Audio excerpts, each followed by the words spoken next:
Hello दोस्तों, आपका स्वागत है आपके अपने चैनल टॉप सर में। दोस्तों आज हम आप लोग के लिए हिंदी लाए हुए हैं, ठीक है ना।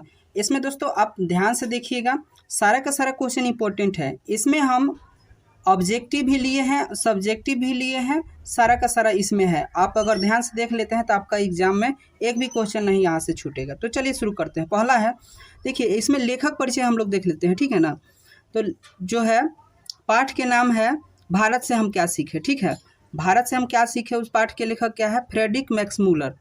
और उनका जन्म जो हुआ था 6 दिसंबर 1823 में, जो कि आधुनिक जर्मनी के डेसाउ नामक नगर में हुआ था। और इनका जो है मैक्समूलर, इनका मृत्यु जो है 28 अक्टूबर 1900 के हुआ था, ठीक है। अगला जो है मैक्स मूलर जो थे, उनके पिताजी थे विल्हेल्म मूलर और माता जी थी एडहेल्हेड मूलर, ठीक है। अगला जो है मैक्स मूलर, यहाँ पे देखिएगा मैक्स मूलर 4 वर्ष के हुए तो उनके पिताजी की मृत्यु हो गई। पिता के निधन के बाद उनके परिवार की आर्थिक स्थिति बहुत दयनीय हो गई। फिर भी मैक्स मूलर की शिक्षा दीक्षा बाधित नहीं हुई, कोई दिक्कत नहीं आया। पिताजी मर गए फिर भी वो पढ़ते रहे। बचपन से उन्हें संगीत के अतिरिक्त ग्रीक और लैटिन भाषा में निपुण हो गए तथा लैटिन में कविताएं भी लिखे, ठीक है। 18 वर्ष की उम्र में लीपजिंग विश्वविद्यालय में उन्होंने संस्कृत का अध्ययन किया, ठीक है।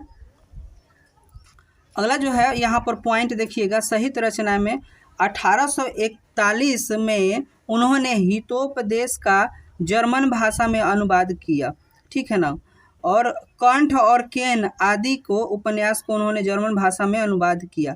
मेघदूत को भी महाकाव्य है, उन्होंने जर्मन भाषा में अनुवाद किया था। कहने का अर्थ है ना कि इन्होंने हितोपदेश, ठीक, कंठ केन और मेघदूत, ये सब बुक को उन्होंने जर्मन भाषा में अनुवाद किया है, ठीक है। अब देखिए यहाँ कुछ ऑब्जेक्टिव जो है बहुत काम का है। देखिए क्या है यहाँ पर, पहला क्वेश्चन जो है, मैक्स मूलर को वेदांतियों का वेदांत किसने कहा था, तो वो कौन थे, विवेकानंद जी, ठीक है ना, विवेकानंद जी। अगला क्वेश्चन है,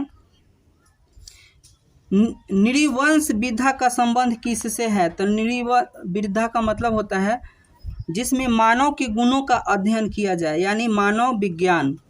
अगला क्वेश्चन जो है, सर विलियम जोन्स ने भारत की यात्रा कब किए थे, तो इसका 3 का सही जवाब हो जाएगा घ, यानी 1783 में। अगला क्वेश्चन जो है, सब पुराने अच्छे नहीं होते, सब नए खराब नहीं होते, यह युक्ति कौन बोले थे, तो इसका सही जवाब हो जाएगा कालिदास बोले थे, ठीक है ना। अगला क्वेश्चन है, स्वामी विवेकानंद ने वेदांतियों के वेदांती किसे कहे थे, तो ये अभी हम लोग देखे थे, मैक्स मूलर को कहा गया था। अगला क्वेश्चन है, मैक्स मूलर ने वर्ष की अवस्था में लीपजिंग विश्वविद्यालय में संस्कृत का अध्ययन प्रारंभ किए थे, कितने वर्ष, तो 18 वर्ष के लिए।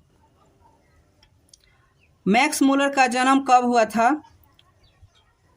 तो इसका सही जवाब हो जाएगा, देखिए यहाँ पर देखिए 6 गलत है यहाँ पर, ठीक है ना, 6 दिसंबर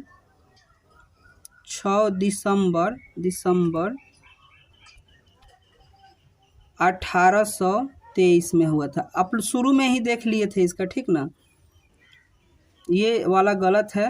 हालांकि अगर 6 यहाँ पर किया जाए, आप याद रखिए ना, 6 दिसंबर 1823 में। अगला क्वेश्चन जो है, किसके अध्ययन क्षेत्र में भारत के कारण नवजीवन का संचार हो चुका था, तो 8 का सही जवाब हो जाएगा ख, नीति कथा के। अगला क्वेश्चन है, दारिस नामक सोने के सिक्का से भरा घड़ा किसे मिला था, तो 9 का सही जवाब हो जाएगा ग, वारेन हिटेंगसन को। अगला क्वेश्चन है, मेघदूत का जर्मन अनुवाद मैक्स मूलर किए थे, मैक्स मूलर। अगला क्वेश्चन है, भारत से हम क्या सीखे, ये क्या है बताइए, तो ये भाषण है।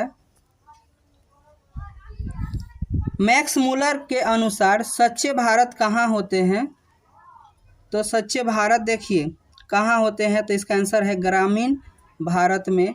अगला क्वेश्चन है प्लेटो और कांट थे, 13 का सही जवाब हो जाएगा क्या है, दार्शनिक थे। अगला क्वेश्चन है हितोपदेश का जर्मन भाषा में अनुवाद मैक्स मूलर किए थे। मैक्स मूलर ने कालिदास की किस पुस्तक का जर्मन भाषा में अनुवाद किए थे, तो इसका है नाम मेघदूत। अगला क्वेश्चन है दारिस नामक सोने की सिक्का से भाड़ा किसे मिला था, तो देख लिए थे हम लोग सी। अगला क्वेश्चन है रानी विक्टोरिया ने मैक्स मूलर को किस उपाधि के लिए बुलाया था, तो ये नाइट की उपाधि मिला था उन्हें। भारत कहाँ बसते हैं, देखिए कभी कभी जो है ना, हालांकि ये दोनों आंसर सही होगा, गांव में और लोगों के दिल में, ठीक है। भारत से हम क्या सीखे गद्य पाठ का जर्मन भाषा से हिंदी रूप में भाषा स्थानांतरण किसने किया था, तो वो थे भवानी शंकर त्रिवेदी। अगला क्वेश्चन है देखिए अब जो है ना सब्जेक्टिव हम लोग देखेंगे और समझेंगे कि क्या है ये।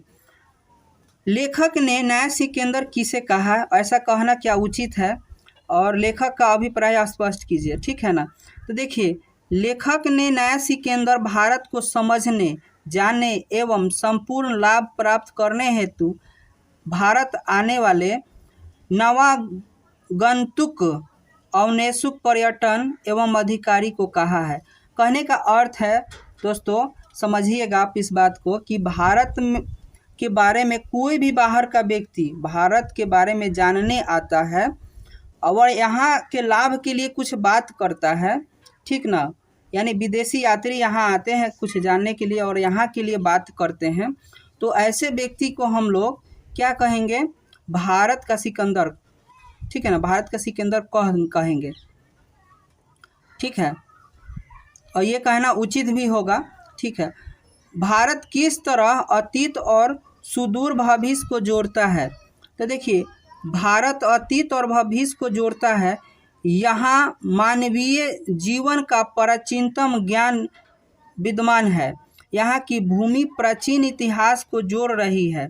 यहाँ की संस्कृति भाषा के द्वारा विश्व को चिंतन की ऐसी धारा में अवगोहन का अवसर मिलता है जो अभी तक अज्ञात थी, ठीक। यह बीता हुआ कल और आने वाले समय के लिए सेतु के रूप में मान्य है, ठीक है ना। अगला क्वेश्चन जो है समस्त भूमंडल में सर्वविध संपदा और प्राकृतिक सौंदर्य से परिपूर्ण देश भारत है। लेखक ने ऐसा क्यों कहा, तो देखिए भारत ऐसा देश है जहां मानव मस्तिष्क की उत्कृष्टतम उपलब्धियां का सर्वप्रथम साक्षात्कार हुआ है। यहाँ जीवन का बड़े से बड़े समस्याओं के ऐसे साधन ढूंढ निकाले गए हैं जो विश्व के दार्शनिक के लिए चिंतन का विषय है। यहाँ जीवन को सुखद बनाने के लिए उपयुक्त ज्ञान और वातावरण का मिश्रण मिलता है जो विश्व में कहीं नहीं मिलता है। कहने का अर्थ है कि इसको सुंदर बनाने क्यों कहा गया है, समस्त भूमंडल में सर्वविध संपदा और प्रकृति संसद, क्योंकि यहाँ के लोग जो है ना बहुत अच्छी तरह से विकसित हैं, किसी न किसी काम को ऐसे कर देते हैं ना जो शायद कोई विश्व के लोग कर पाए, इसलिए इनकी जो है परिपूर्ण देश कहा गया है। अगला क्वेश्चन जो है भारत किस तरह, ये तो हो गया था ना, अगला है समस्त, ये भी क्वेश्चन हो गया था।